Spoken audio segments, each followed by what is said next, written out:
Welcome back, everyone. Thank you for joining us for today's episode of Unfiltered Emotions. I'm Kairi, a Humanity Rising ambassador and one of your co-hosts. And I'm Shreyas Girotras, the host of The Mental Plateau, as well as one of your other co hosts.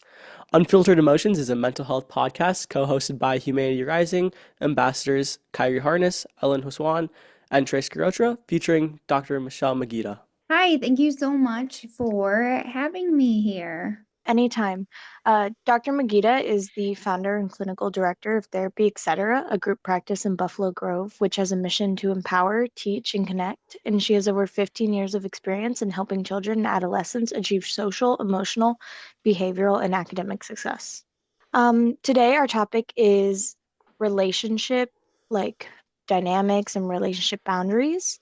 So, Dr. Magida, what should teens know about healthy relationships? I think that this is one of the most important topics that Unfiltered Emotions has um, addressed. I think that healthy relationships, whether they're romantic or platonic, need to be talked about. We talk about having healthy relationships, but we don't always talk about what that means, right? And so all relationships, whether they're romantic or platonic, should be built on mutual respect, trust, communication, and support. So that means that both of the people involved in the relationship need to feel valued, heard, and feel like they have the freedom to express their thoughts without fear or judgment. Um, and a healthy relationship is built on honesty, free from jealousy, free from control. Has open and honest dialogue where you can share um, excited feelings, hurt feelings, scared feelings, and you can collaborate and come to a resolution together or prevent misunderstandings. And even though you hope to have many commonalities with whoever you're in a relationship with, it's still super important that each person have their own personal space, have their own hobbies, their own friendships outside of that relationship. Um, and both emotional and physical boundaries need to be respected as well. So nobody should ever feel pressured into doing anything that they're uncomfortable with. And a good relationship encourages self-confidence and personal growth instead of tearing the other person down. Completely agree, Dr. Magida. I think one of the main things that we're trying to highlight within healthy relationships is that idea of, support versus control. There's a big difference between when someone's concerned for you versus when someone's trying to control you, you know? So it's important to be able to bounce off each other and add someone who's close to you as a part of your social web because that gives you a lot of reinforcement, a lot of control, a lot of support. And within that, we need to make sure that we have support, but there's also independence within that. And I really agree with that. Yeah, absolutely. Um, because support means having somebody be there even if they don't agree with you, right? So like I have a younger brother. He's 6 years younger than me. And I tell him, you might make decisions that I don't agree with. You might want to get a face tattoo. And I think that is a horrible idea, but you bet your butt I'm going to be the one holding your hand during that tattoo, right? So that's what support looks like. And then saying, okay, you have all the information. I don't think it's a good idea. But I've shared with you all the reasons why I think it's not a good idea, and I will hold your hand when you're dealing with whatever the consequences are of this decision that you make. I'm not going to make that choice. I'm not going to allow you to push me or force me into making a choice that I'm not comfortable with, but that doesn't mean that I can't still be there for you. Yeah, being there for a partner is a really important, and not just like a partner, pretty much anybody is really important, like anytime. Like being there, even if somebody is making a decision that you don't agree with, like getting a face tattoo, if you don't think that they should get a face tattoo. Like I definitely would be there if my sister decided to get a face tattoo, even if I thought it wouldn't like flatter her at all. Right. I don't know why I came up with that most ridiculous analogy, but that's what But we're it going works. with. It I works. really hope he doesn't get a face tattoo. Yeah, for sure. I mean, I can even relate this with my own sister. I mean, she's off at college in Indiana, which is a whole state away, 4 hours.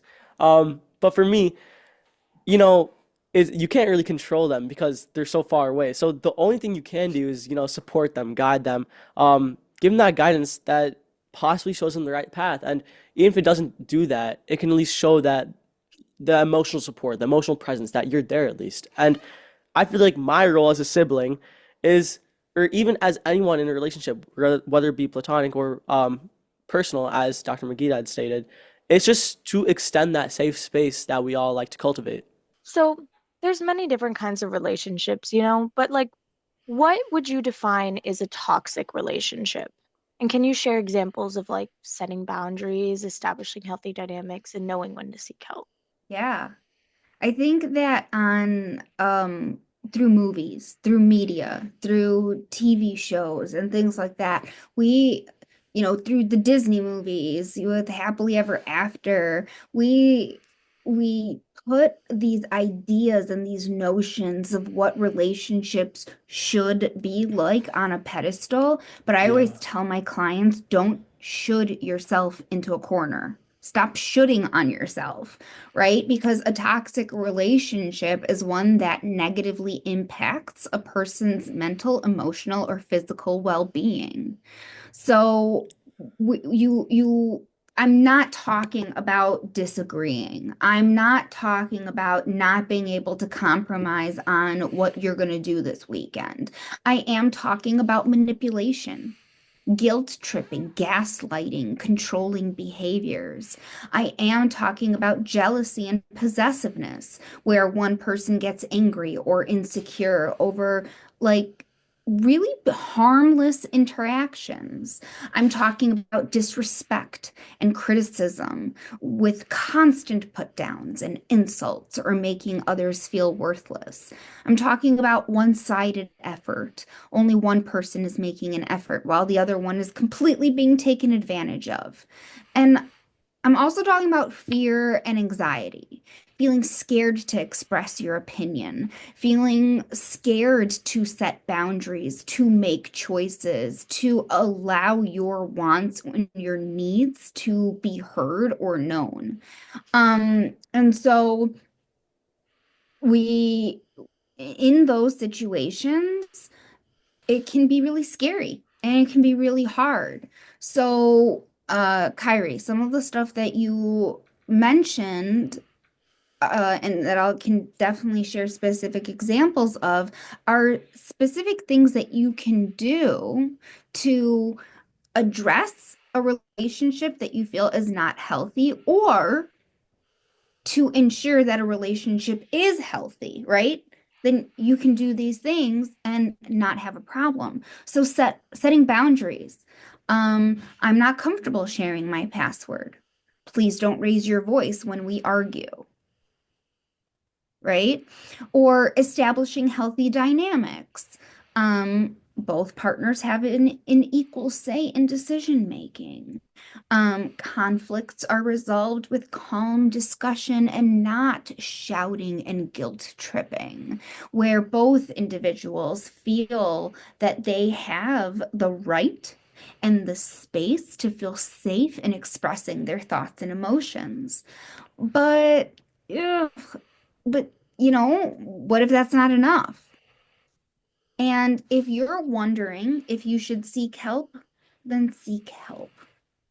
If a relationship feels controlling, manipulative, abusive, if somebody is ever feeling fearful of their partner's reactions, or if somebody is being isolated from their friends or their families because of a relationship, then those are definitely times where you should be seeking help. Yeah. completely agree. I think that there's a lot of early signs that we should notice, and in a relationship, it's really a dynamic, of how we treat each other, but also just noticing that we should be treated the way that we treat others as well. So if we're treating someone with respect, we want to make sure it's not a relationship where one person dominates the other. It's more of a mutual agreement. It's one in which we can trust each other equally and not have to worry about what the other person is gonna think. The whole point of a relationship is, to ease your mind, have someone to be able to open your thoughts with, share your how your day was, just anything along those lines. So Have a companion, yeah, Yeah, exactly. right? I think that just sets the boundaries of, or really you set the boundaries of what you expect and how you can develop your own relationship to your own standards and how that can help you become a better person overall. So setting boundaries is letting the other person know what you expect, but it's also letting the other person know what you're not going to tolerate, right? So earlier, I gave an example of please don't raise your voice when you're speaking to me. That that's that is a boundary, but because I'm expressing the expectation of the way that I would like to be spoken to. However, then the next step would be I'm not going to continue having this conversation if you're going to continue speaking to me with that tone of voice. So boundaries are more about telling the other person what you're going to do or what you're not going to do, what you're okay with, or what you're not going to be okay with, and you're letting them know what you're going to do about it. I'm not going to stay here under these conditions. I'm not going to continue if it's going to feel like this. Not, please don't do that anymore. And then they do it again. Please don't do that anymore. And then they do it again. And you say, please don't do that anymore. And then we have what Albert Einstein has defined as insanity, doing the same thing over and over again, expecting different results. yeah, definitely. Like your boundaries should actually have follow through. Like they're not like lines in the sand so much as they should be actual like little like bit bigger, more built up than a line in the sand. Like you should actually have follow through for when somebody doesn't follow your boundaries. There should be somewhat of a consequence. Like you can't Exactly. just constantly let somebody like step over your boundaries in that way. So, Right. Dr. Megiddo, why is it important to acknowledge the stigmatism surrounding the topic of team relationships?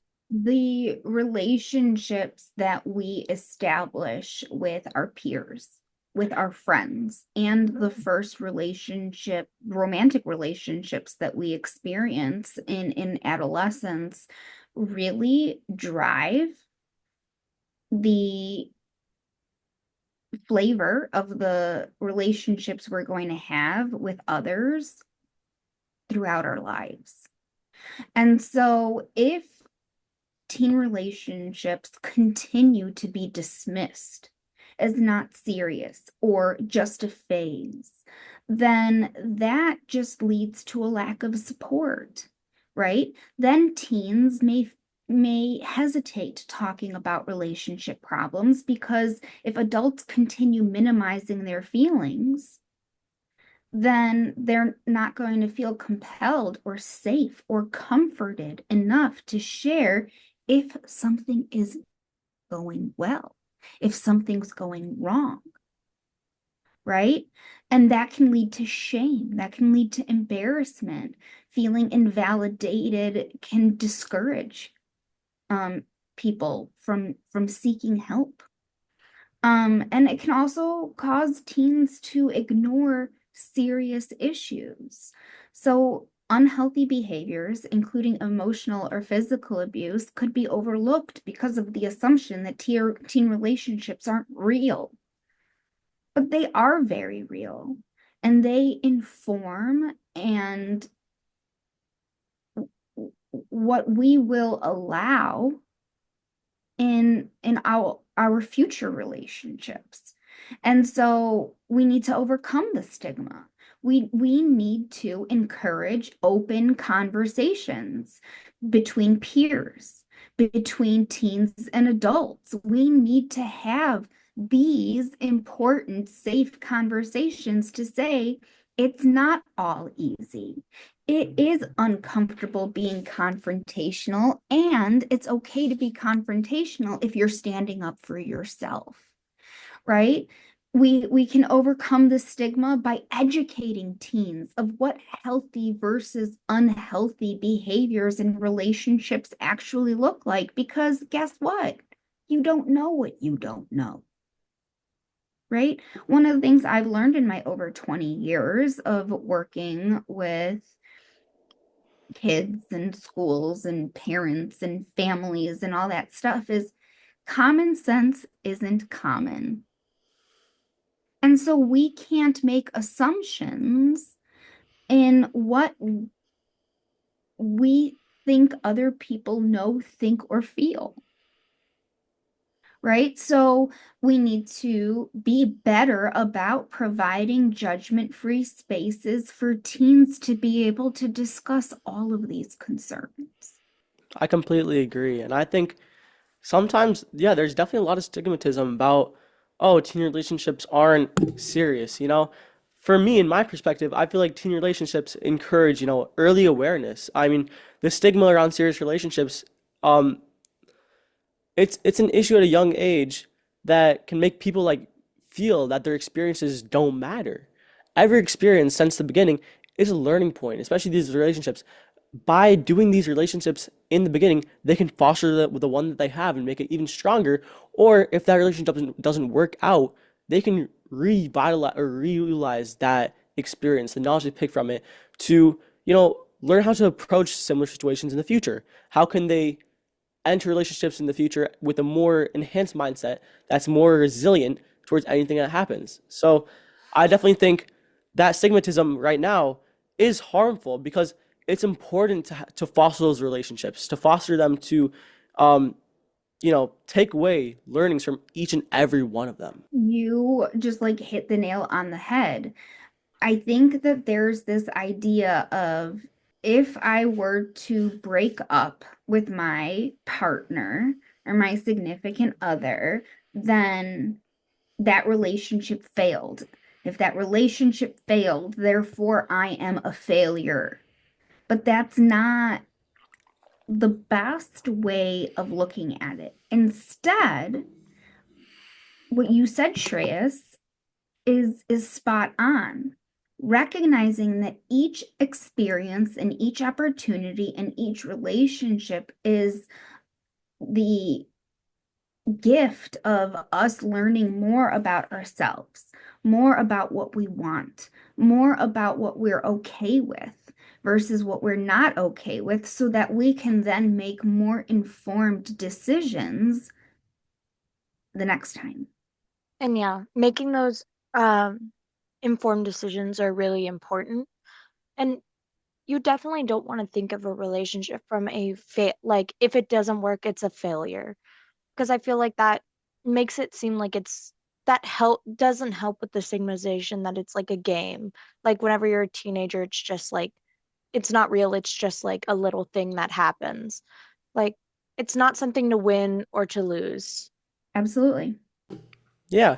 And one other perspective I kind of want to bring up on the result of such a stigma is sometimes it can create that pressure to, present a perfect relationship at that young age because of, societal expectations or what teens see on social media. On every dating show, people see that maybe dating is just something that's so simple and works so perfectly and so one-wayed, But that peer pressure that also adds on to it can sometimes lead to some teens who are in a relationship to suffer in silence.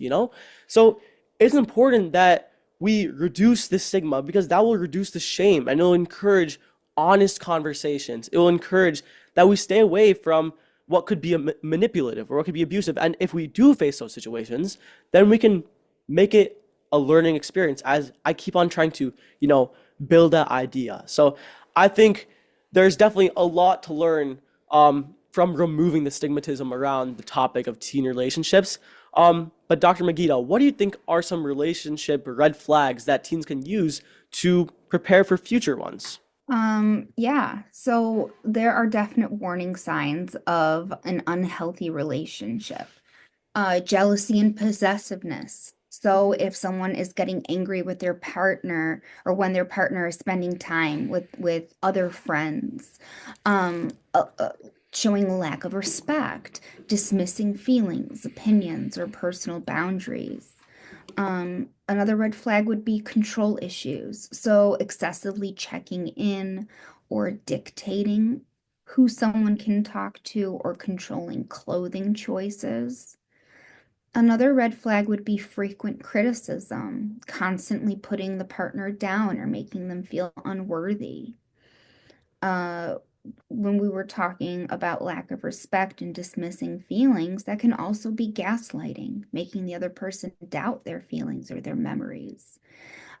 If you're feeling fear and anxiety in your relationship, if you're feeling fearful, in expressing your thoughts and in making independent decisions, or if you are worried about just simply saying no to requests, then that's also super concerning.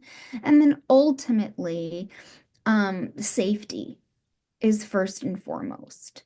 And so, of course, emotional safety is important, mental safety is important. And I think that's a lot of what we've been talking about today, because I think that when it comes to physical or verbal abuse, we would like to assume or believe that that's just common knowledge. We don't hit, we don't push, we don't yell, we don't name call.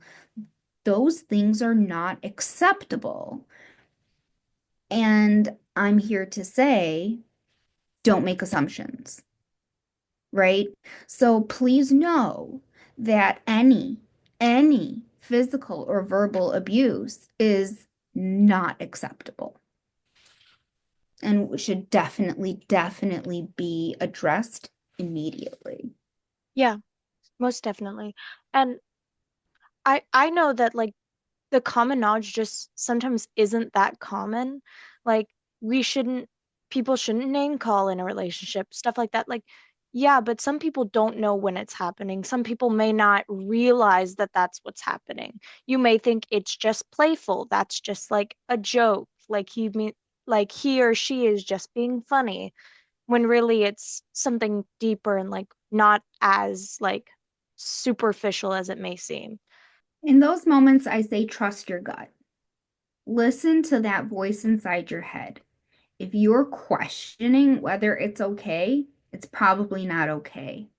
If you're wondering or second guessing yourself, it's probably not a healthy relationship. Yeah. And building off of that, if somebody is scared to end a relationship, what should they do in that situation? That's a really important question because ending a relationship can be really difficult, especially when fear, manipulation, or emotional dependency is involved. So, the first thing that's really important is to assess safety first, right? So, if there is physical abuse or threats, then it's important to seek help from a trusted adult, from a school counselor or a professional. You can even go to the police. If breaking up in person feels unsafe, consider doing it in a public space or via text or phone call. So safety, physical safety is the most important thing. But then lean on your supports. Talk to trusted friends and family, or bias over here, talk to a counselor, right? Join a support group for teens. There's tons of resources that I will share with you all for resources online. Set firm boundaries. limit or cut off communication to avoid being guilt-tripped into staying. Block contact if necessary. Remember, setting firm boundaries is letting someone else know what you are not okay with, what you're not going to tolerate, or what you are going to do. So if someone is not speaking to you in a kind or respectful way, you do not need to engage in that conversation. I was working with a client once who was, I mean, their phone was just blowing up with really not nice text messages that were being sent from a number of people. So this was definitely more of like a bullying type situation. Um, and they were so worried about how they were going to be perceived by others that they felt compelled to respond or to engage when a text or an email was being sent. But I said to that teen, they're not being respectful in their communication to you, so you don't have to worry about showing respect to them. You don't have to answer. And so you can just completely block if necessary. Okay. Next would be create an exit plan. Um, so have friends or family nearby during the breakup for support if needed, and always ask for help. You know, anyone is if anyone is ever feeling trapped at any time ever, then there are resources that can help. There's Love is Respect. There's the National Domestic Violence Hotline, as well as other resources. I will be providing a comprehensive list of resources that can help teens navigate relationships and recognize unhealthy behaviors and knowing when to seek support and where to seek support when needed. Yeah, I really agree with that, especially that aspect of when to seek support, you know? I mean, I think that shifts to a focus of self-worth, you know? You shouldn't be enduring a Yeah. relationship that you're not comfortable in when you feel it's harming your own self-confidence, your self-esteem, you know? If my best friend was in my shoes, what would I tell them? That's the question, you know? Like, would would you want to be treated this way by your own friends? That's the question, you know? So I feel like it sketches its own route, you know, identifying the root of the fear, then, you know, thinking of self-worth and taking the power of small steps, and then finally reaching just an exit point, you know? And it's never bad to make a sudden exit because at the end of the day, the more time you take in analyzing the extent of harmfulness of your relationship, the more harm it can perform to yourself. So I think that just draws on the reality of the situation that you need to know yourself and you need to, you know, ask for advice, you know, from your own support system, while also valuing your own mindset of what you should do and thinking on it in a quick matter. I'm curious, what have you, as teens, found is the hardest part of navigating relationships? Well, I've never had a personal romantic relationship, but definitely when it comes to my strong platonic relationships I have, it's always balancing your needs with their needs. Like, Yes. what makes you the most comfortable and what makes them the most comfortable. Yeah. And one more question that kind of bounces off Kyrie as well is like when it comes to relationships, it's a matter, my question is a matter of time commitment. Like, how much time should one commit to the other person, um, to the point that they're also not feeling that they're sacrificing their own time for like self-healing and mental health? Yeah, and that That is a good definitely question. ties into the my needs and their needs sort of deal. Like, I have time needs, they have time needs, and those definitely connect. And everyone should be making efforts to have time. Like, it Yeah. shouldn't just be one person on one side sacrificing all their time, where the other person only sacrifices time when when it would naturally would fit. Yeah. And I think we talked earlier about like you. You should still have your own friends. You should still have your own hobbies and your own interests. You should still be able to spend time doing clubs, groups, sports, spending time with family, having alone time, to just binge some Netflix or whatever, to go to the library by yourself, to do some homework without getting a million texts asking, "Where are you? Why aren't you answering me?" Yes, you're right. You deserve that. Yeah, I feel like the phrase like you are your own person is very important in a relationship because you are Yes. not just the relationship you're in. I I could not have said it better myself. So you mentioned having some specific resources to share. Could you share some of those with our audience? Yeah, absolutely. So, I think I mentioned Love is Respect. It's a resource for teens to learn about healthy relationships and dating abuse prevention. So, loveisrespect.org. You can also text Love Is to 22522. Teens Health provides relationship advice and guidance for teens on friendships, dating, and self-esteem. You can visit kidshealth.org. One Love Foundation educates young people on the difference between healthy and unhealthy relationships. Um, joinonelove.org. I mentioned the National Domestic Violence Hotline. It is a 24/7 confidential support for those experiencing relationship abuse. You can text START to 88788 or go to thehotline.org. RAIN, which stands for Rape, Abuse, and Incest National Network, is support for survivors of sexual violence. You can go to RAINN.org. They have their hotline is 1-800-656-HOPE. For mental health and emotional well-being support, you can always text 988 or you can text hello to 741-741.